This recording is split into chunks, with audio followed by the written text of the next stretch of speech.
Hey everyone, I'm Alyssa, an Indianapolis Colts cheerleader for the 2024 season, and this is Believe in Colts.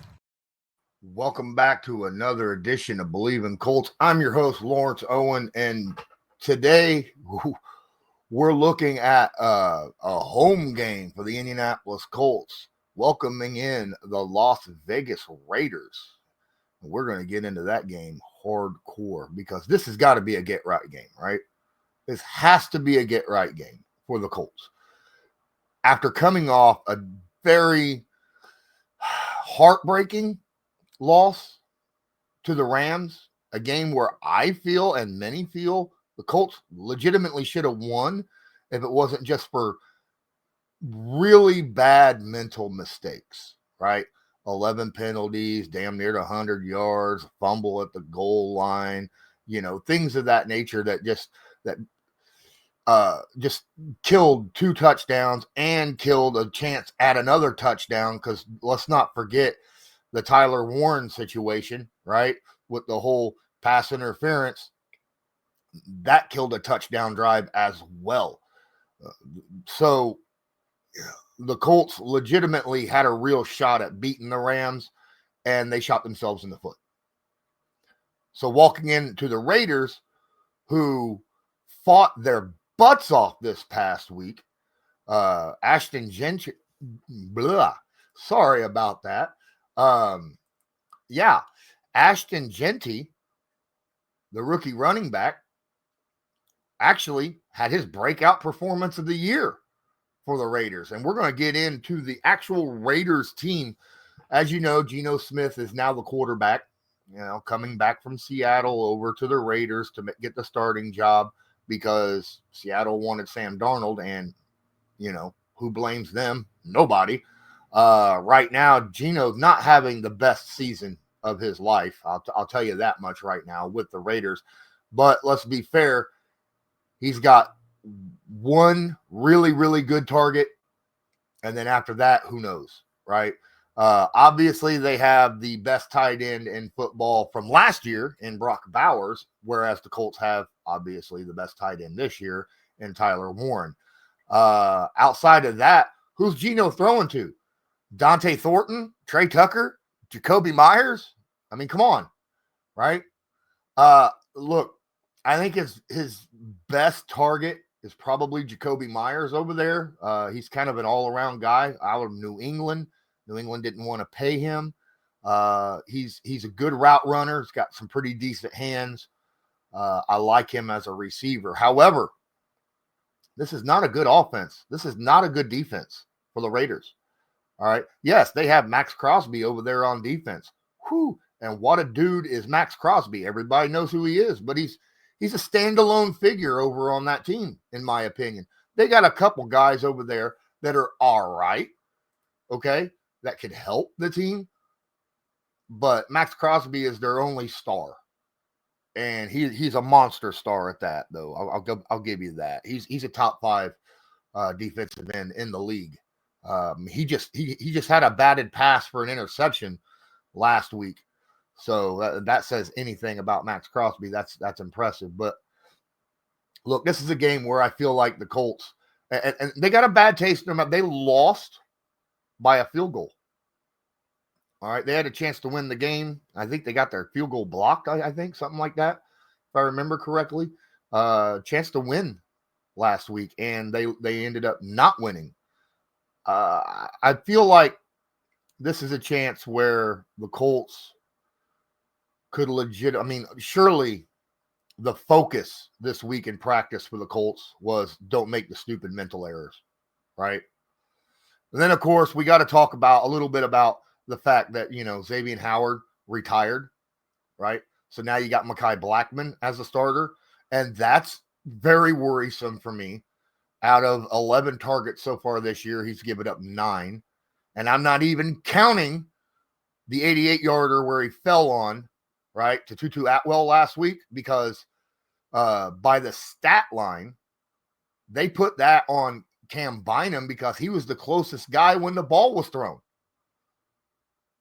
which is stupid because that was obviously Mekhi Blackmon's guy.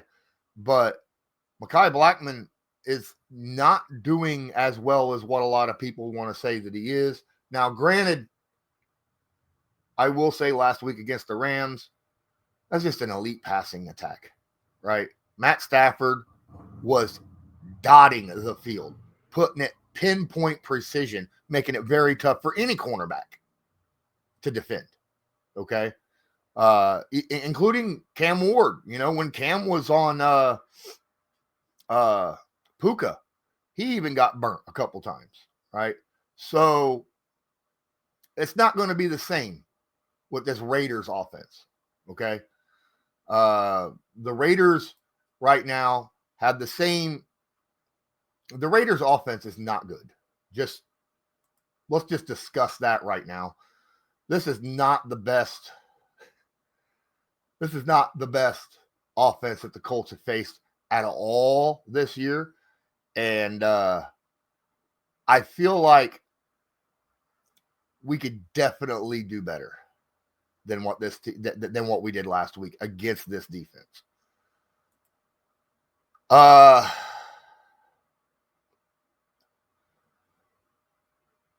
Who are we going to beat and why? Well, offensively, I feel like we've got a lot of weapons, especially if Alec Pierce can get back. We got a solid amount of weapons that we can throw the football to. The Colts right now are the 4th ranked offense in the NFL, scoring-wise. They have the 4th best passing attack in the NFL. That's right, with Daniel Jones at quarterback. And we have the number 1 running back in the NFL, right? And Jonathan Taylor. And this defense is about equal. Passing defense for the Raiders is about equal to the Colts. I mean, almost dead heat. They're giving up close to the same completion percentage. They're giving up basically the same yardage. The only difference is they've given up a few less touchdowns, but they haven't gotten as many interceptions as the Colts have. So the fact of the matter remains that they are almost a dead heat when it comes to passer rating allowed. So in my aspect, with our offense being that much better passing wise, and I feel like the Colts should absolutely just blow this one up and get a lot of points on this board. Defensively, we better stop the run because, as I said, Gentry is a legit running back. He finally got his breakout game.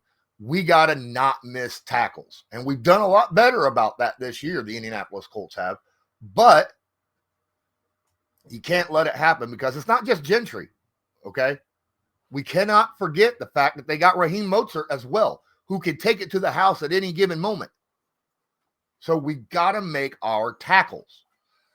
That is the first thing we got to do. Now, if we can stop the run and force them under 4 yards of carry, that's going to put a lot of pressure on Geno Smith, who's not had a good season at all. At all. He just come off of, I believe, 3 interceptions last week. If the Colts can duplicate that defensively, this is a blowout win. All right. I honestly feel like the Raiders, this is a game that the Indianapolis Colts should win hands down.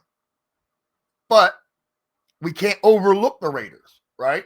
Obviously. Historically, the Colts and Raiders, they each, every time they faced each other, they're on a dead heat. Both teams have won 11 games out of 22 matchups. Okay. Now, I generally don't go into the past when it comes to, predicting the future, but it just goes to show that the fact of the matter is they're not in the same division and they play each other about every 4 years because of that, the rollover, taking turns on what division you play from year after year after year. So you don't see them very often. So you can't overlook a team even when they're not doing well. I don't think the Colts will end up doing that. I think the one thing that I feel like the Colts have to do offensively is get Jonathan Taylor going. Okay. Now the Raiders, okay run defense. They're okay run defense. But after Jonathan Taylor had a 56-yarder called back due to that holding call, you got to feel like that this team has really got to try to focus down and get him back over the 100-yard mark. And I'm not saying 30 carries for 100 yards either. I don't want to see 3.3 yards a carry. I want to see some, because look, the Colts offensive line, even though they've been protecting Daniel Jones really well, especially against the blitz, since he's the most blitzed quarterback in the league, they haven't been opening running lanes nearly well enough against for Jonathan Taylor. All right. Jonathan Taylor is only getting like a yard or so, about a yard before contact on average, where he's getting over 3, almost 4 yards of yards after contact.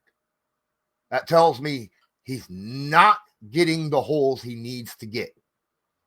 Now, to be fair, we've faced some pretty good run defenses so far this year between the Rams, the Broncos, and the Titans. All right, so I'll give them that. But if the Colts could just open up a few lanes for Jonathan Taylor against the Raiders, Jonathan Taylor could have a monster game.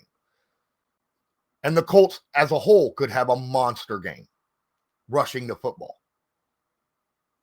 I mean, we might even see Tyler Warren in there a few times. I know some people are like, oh, I want to see Anthony Richardson. You're not going to see Anthony Richardson unless it's another situation where we're up 20 plus points in the fourth quarter. You're not. What would be the point? Because Daniel Jones can run the football too, right? They're playing these RPOs with Daniel, and every once in a while, Daniel will take off with the football. I've seen it a couple times so far. Most of the time, he wants to pass the ball rather than or hand it off rather than him run it. And I 100% agree with that decision making on his part, because I don't want him getting hit. All right, that's the problem with Anthony Richardson, is he kept the ball too much on RPOs and took off with it. And that's how you get your quarterbacks hurt. Daniel Jones is like, nah, man, I'll let Taylor run it, or I'll throw the ball, unless it's very obvious that this, naked bootleg that I'll take if I keep it is going to be there. Right? So leave his scrambling for specifically that. Under pressure, let him use his running ability to escape pressure, run up the gut for 17 yards and a first down on third and long, right? That's what we need to leave Daniel Jones up to. So if we get the running game going, obviously that's going to bring down safeties, and then next thing you know, Alec Pierce, who is hopefully back, he's on a good course right now to be back from that concussion, can have a monster game, a welcome back game. That's what I'd like to see from Alec Pierce. And why haven't we re-signed Alec Pierce yet? I mean, obviously Pierce is not going to want to sign right now. He's going to wait till the end of the year. I feel like they should have signed him in the offseason, because you're not going to sign him during the season when he's having a really good year. Okay? Because he's going to bet on himself so that he can make more money. And that's scary, because I'm afraid that the Colts won't be able to afford to keep him and pay Daniel Jones, and Daniel Jones continues playing at the rate he's been playing, because he's definitely had the worst game of his career with the Colts through 4 games, and it was still over an 80 passer rating. It just worries me. Okay. So let's see where this goes. And let's flip to the defense, because I want to talk about Latu, who right now is a top 5 pass rusher in the league when it comes to just overall pass rush win rate, pressures. He hasn't gotten all the quarterback hits or sacks yet, but they'll come. They'll come, especially this week, since the Raiders lost their outside tackle. Expect Latu to have a big game against the backup. And That's something that I'm fully expecting. Nick Cross having game of his or season of his career right now. 0 missed tackles. Remember last year when the Colts were having, problems missing tackles all the time? Nick Cross was right up there with the worst of them. This year, blanket. No missed tackles at all. Good for you, my guy. Love to see it. Plus, he's playing the pass much better now. He's made his mistakes, obviously. There has been opportunities there where he's made a mistake where he could have made a play on the ball, or should have.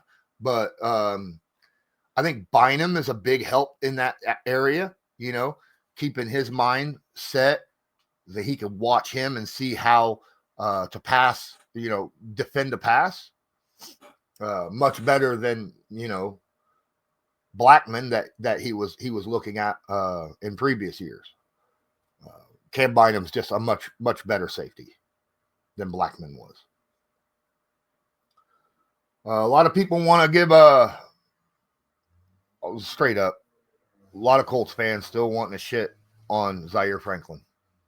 He had a bad game against the Rams, 4 missed tackles. He hadn't missed a tackle up to that point. He just had a bad game. Okay. Hopefully he cleans that up. Again, mental mistakes. Hopefully he's able to clean that up this upcoming week and get back on track to what he was before last week. But so far, overall on the season, I like where Zaire Franklin is sitting. All right.